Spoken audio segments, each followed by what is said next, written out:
the risks you can, whether you like it or not. In other words, I would like to think I have more knowledge of what you can tolerate than you do. But when you get to your 20s, all I can do is ask you to think about what you will do in a sell-off. Will you buy more, or will you cut and run?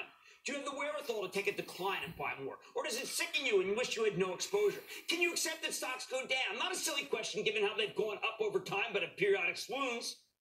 These are crucial questions that only you can answer. I would like you to take more risk in more individual stocks that have growth characteristics once you have put away that $10,000.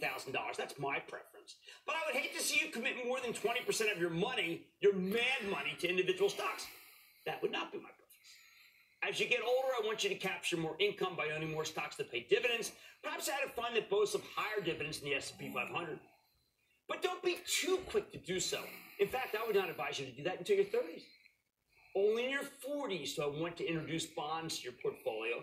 By this time, you should have been able to put enough away that bonds, even lower earning bonds, will protect some of your invested capital. Now, in the old days, it would have been heresy to suggest that you don't start investing in fixed income by your 30s, let alone your 40s. The problem with that is twofold. Life expectancy. Many people are outrunning their fortunes, and then the lack of good fixed income alternatives that don't entail a ton of risk.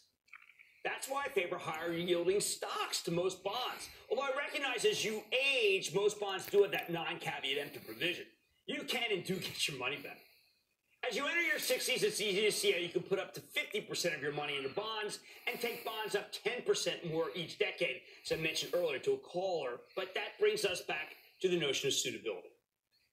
If you can't handle the risk, if you think the stock market is simply not as legitimate an asset class as it once was, because it's prone to such deep valleys, or what in retrospect look like overblown threats, or flash crashes for that matter, then I think you have to decide yourself if cashing out or taking stocks to minimal levels is right for you.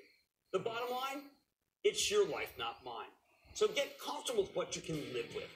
But risk, at least until your middle years, should remain a friend. Stay with Cramer.